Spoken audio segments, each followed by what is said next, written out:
салом дӯстон, аз студияи марказии радио Озодӣ дар Прага. Дар чанд дақиқаи дигар шуморо бо хабарҳои ахири Тоҷикистону ҷаҳон ошно мекунем.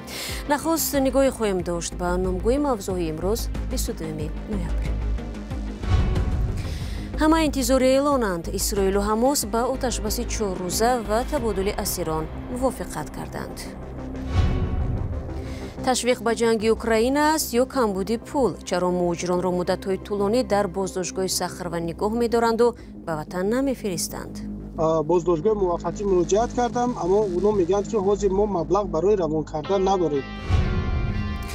ва сокинони шаҳри Кулоб аз заҳри партовгоҳҳои пластикӣ ба дод омаданд. Май дастаи ами заҳри, ами мусри, ами маҳаллаи Суғдиёна касалӣ шидам, дар онкология хоб кардам. исроил ва созмони Ҳамос, ки аз тарафи Амрико ва Иттиҳодияи Аврупо чун гурӯҳи террористӣ эътироф шудааст, ба оташбаси 4 рӯза мувофиқат карданд. Тибқи ин созиш 50 гаравгони исроилӣ аз асурати Ҳамос ва 150 маҳбуси фаластинӣ аз зиндонҳои Исроил раҳо хоҳанд шуд. Ин аввалин оташбас дар муноқишаи ахири Исроилу Ҳамос хоҳад буд, ки 7 октябр баъди ҳамлаи ҷангҷӯёни фаластинӣ оғоз ёфтааст. Пешбинӣ мешавад, ки соатҳои наздик эълони оташбас нашр мешавад. аҳли олам созиши оташбасро хушпазироӣ намудааст. бинандагони азиз, таҳаввулоти ахири минтақаро ҳамкоронамон пайгирӣ доранд ва тафсилотро метавонед дар сомонаи радиои Озодӣ бихонед.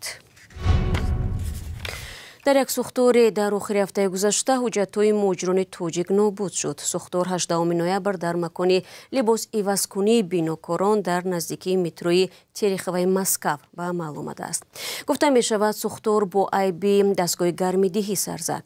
муҳоҷирони тоҷик бо фиристодани навор аз маҳалли ҳодиса гуфтанд, дар ин сӯхтор тақрибан 35 нафар аз зодагони Тоҷикистон шиносномаҳои худро аз даст доданд. ин дар ҳолест, ки ин шабу рӯз тафтиши ҳуҷҷатҳои шаҳрвандони хориҷӣ аз ҷониби мақомоти ҳифзи ҳуқуқи Русия идома дорад.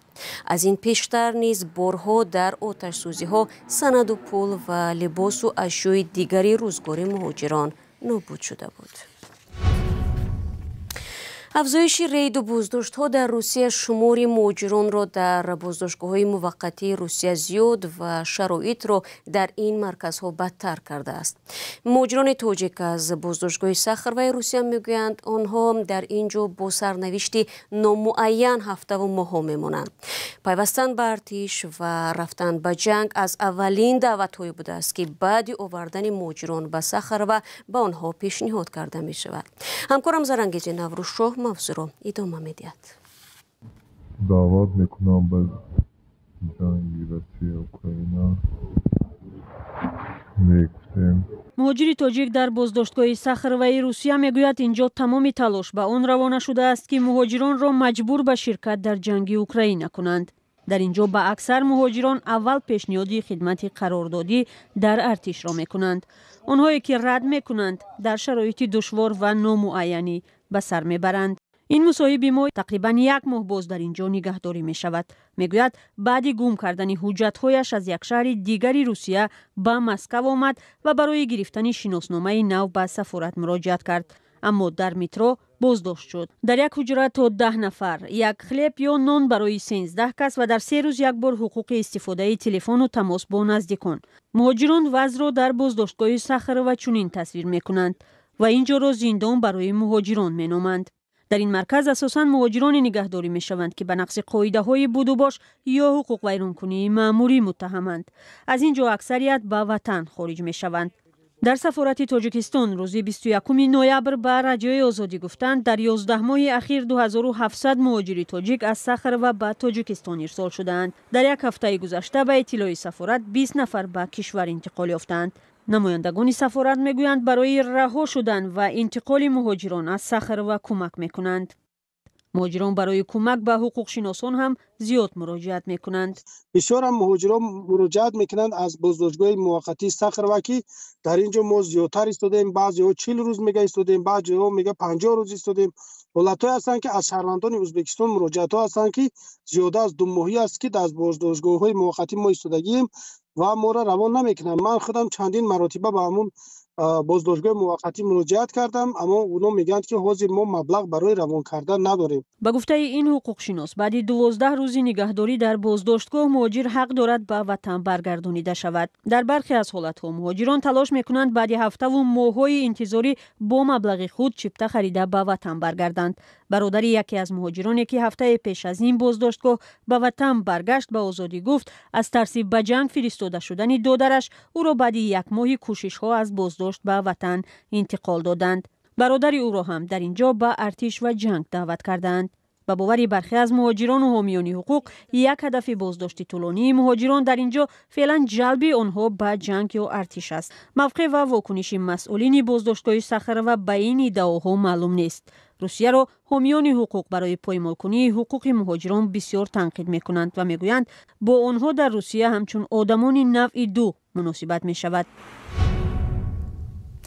بینندگان عزیز، در این فرصت صحبت همراه قسمتی از برنامه گپی آزاد رو میبینیم. این هفته صحبت در آن درباره فشار به پدر و مادر برای جلب پسر به ارتش و تنبیه والدان برای یگان کار فرزند بود. مهمانان برنامه حقوق شناس شناخته توجیک اوین حال بابا نظر و از دوشنبه و ویسیدین اودینایف یکی از فعالان مخالفان دولت است. اگر شما هم دیده باشید در یکی از ناحیه ها در وقت امتحان بچه ها کمیساریات حربی رفت بچه ها خود را از دوم اتاش پرتافتند، حتی تیار بودند که اینوالید شوند و نه که به ارمیه نروند. این چند روز در فیسبوک همین چیز را نشان دادن. من انیق میدونم که این انیق است. این از چی دلالت میتید؟ یکم این که بدبختانه یگان اصلاحات در وزارت مدافعه اصلاحات جدی گذرانیده نشد. این یک.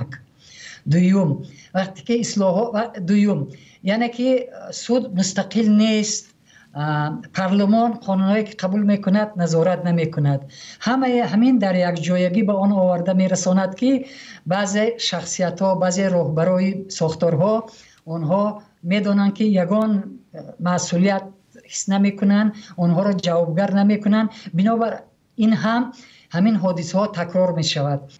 شما ویسین اودینایف به همین سال چی نظر دارید؟ مرحبا. واقعا هم باز هم به عدالتی، باز هم به قانونی، باز هم ما در این دور متاسفانه ندیدیم که یگام غیر از شهروند عادی، یگام نمیدونم رئیس یا اینکه یگام باز هم یگام وکیل یا اینکه یگام نماینده حکومت به جوابگری کشیده شود. چون که بیاید یک چیز روشن‌تر بگیم، هر چیزی بگیم یا نگیم این تعلق به کل حکومت دارد. چون که امروز دیده می شود تمام ساختارها در کشور غیر رسمی کار میکنند. یعنی قانون یک چیز میگه، کنستیتوسیا یک چیز میگه، قانونگذاری یک چیز میگه، ولی متاسفانه کارگر عادی هازی ما برای رئیساش کو دست نمیزنیم، گپ هم نمیزنیم، با نزدیکان آنها حرف نمیزنیم. فقط با یک کسی که ملیسه است یا اینکه یک سرباز عادی است و با او ببینید فرمان از یک رئیس خود شده است، کمی از او بازم یک زینه شاید بالاتر که تو رب اون چطوری که ذکر کردید ابلا و مردم، یعنی باز هم با چی راه و واسطه هست نیست، با تو یک چیزی که سبز داده شده گست چه خیلی که میخوایی رفته با مردم همون خیلی رفتار.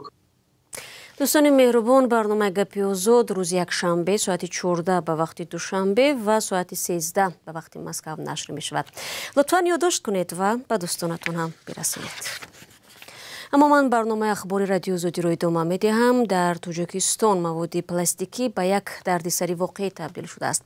در بسیار حالت‌ها مردم برای خلاص شدن از چنین پرتوها سر کوچه، نزد منزل، جویبار و دریا و آب انبارها را استفاده میبرند، در حالی که برخی از نوع‌های پلاستیک زیر نورهای اولترابنفش آفتاب چند نمود ماده زهرآگین پهن میکنند. حامیان طبیعت میگویند پیامدهای آلودگی محیط میتواند برای جامعه به خطری بزرگ تبدیل یابد. محمود جان رحمتزاده گزارش میدهد.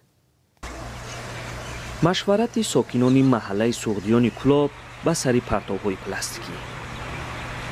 در بین این محله و در لب رودخانه یک پرتوگاه بزرگی است. حالا در آن تمام نمود پسمانده های پلاستیکی را دیدن ممکن است. ساکنان این مکان را پاک کردن می‌خواهند اما هنوز موفق نشده‌اند. این زنه که بیچاره خداجوی دیگه آمد 3 روز 1 هفته طولی همیجا شوخین شمیاره همیرا اوسون میپرتایا اوس پرتفتا نه قجار ایلا کده میگه ما شاه خو میکنه میگه همین مصری پیش خونهش مو در پیش چشمی مای امیرا حکومت کردن نمیتونه ما برنامه شکل در شهر کلاب زندگی داریم قشلاق دبران هم خیلی جا نیست پیش خونهشونده. پرتوها روز به روز در نزد خانه آزاده بزرگ میشوند. در بین آنها پرتوهای پلاستیکی بیشترند. خانم آزاده میگوید پرتوگاه او را بیمار کرده است. وقتی که افتا و شواش همی پرتوهای پلاستیک و زهر خارج میکنه ما دسته همی زهری همی مصری همی محله سوغدیون کسلی شیدم در انکالوگیا خوب کردم خیمیا استفاده بردم حاضر خیلی دیگه نمیتونم سلامتیم خوب نیست که من هر روز جره توزه کنم اینا حاضر بدرنی حولی من میبرن اگر توزه نکنم همی جره. در کلاب کارخانه نیست که پرتوهای پلاستیکی را جمع‌آوری و کارکرد کند. با این ترتیب شهر در احاطه پرتوهای پلاستیکی نفسگیر می شود. اما این حالت مشکل یک شهر کلاب نیست، بلکه به منطقه های دیگری کشور نیز خاص است. اینجا شهری باختر، مرکز ولایت ختلان است. رئیس ولایت دولت علی سعید ماه پیش در این بابت مشورت کاری برگزار و از کم فعالیتی خدمات کمونالی انتقاد کرد. ساکنان نیز از پر شدن پرتوها در شهر باختر شکایت می‌کردند. Везде мусор. Это ужас один. Даже не хочется по городу ходить. Везде мусор. Вот. Я не знаю, почему наши люди мать сидят. Ну хотя бы один раз прошлись бы, что творится в микрорайоне. حالا دنیا به سمت کم کردن استفاده از ظرف‌های پلاستیکی حرکت دارد. اما در تاجیکستان این مسئله داغ نشده است و ساکنان مانند محله سوغدیان در پی حل این مشکل با نیروی خودند. هم برای حفظ سلامتی خود و حمایت حفظ محیط زیست. محمود جان رحمتزاده، آزادی، کلاب. مقامات ترک با درخواست تاجیکستان یک زن تاجیک را با پسرش بازداشت کردند و مسئله استرداد آنها به دوشنبه را بررسی دارند. فاطمه غیاسوی 44 ساله و پسرش محمدالله دانیارزاده 19 ساله را که روز 17 اکتبر بازداشت شدند در تاجیکستان با اتهام شرکت در جنگ سوریه جستجو میکنند. آنها اتهام را قبول ندارند. نزدیکانشان میگویند 2 هفته پیش دادگاه در ترکیه درخواست ادوکات برای رهایی آنها را رد کرده گفته است هنوز مقامات تاجیکستان دعوای خود را پس نگرفته است و بررسی قضیه ادامه دارد. تاجیکستان در درخواستش گفته است که گویا اهل این خانواده سال 2016 به سوریه رفته بودند. حالا هیچ نهاد یا دادگاه مستقل تصدیق نکرده است که واقعا مادر و پسر بازداشت شده در سوریه یا عراق بودند یا نه.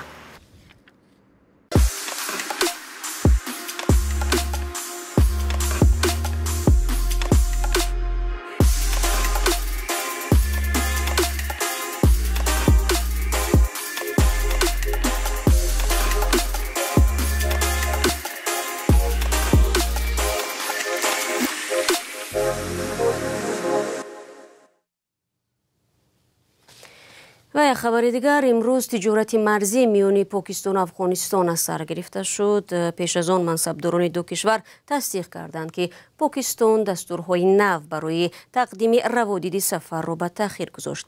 روز سه‌شنبه رفت و آمد زمینی میان دو کشور متوقف شده بود، زیرا با طلب پاکستان هر عضو وسیله نقلیاتی تجارتی میبایست شناسنامه و روادید سفر به پاکستان را دریافت میکرد. در جواب افغانستان رفت آمد را کاملا بازداشته بود. و بینندگان عزیز با همین رسیدیم به نشر امروزه برنامه. از هر یک شما برای همراهی منت داریم. خبر و گزارش های بیشتر از این را میتوانید در وبسایت، صفحه های رادیو آزادی، در فیسبوک و اینستاگرام و توییتر و تلگرام و تیک تاک و ادنا کلاسنیک پیدا و تماشا کنید. خدا نگهدارت.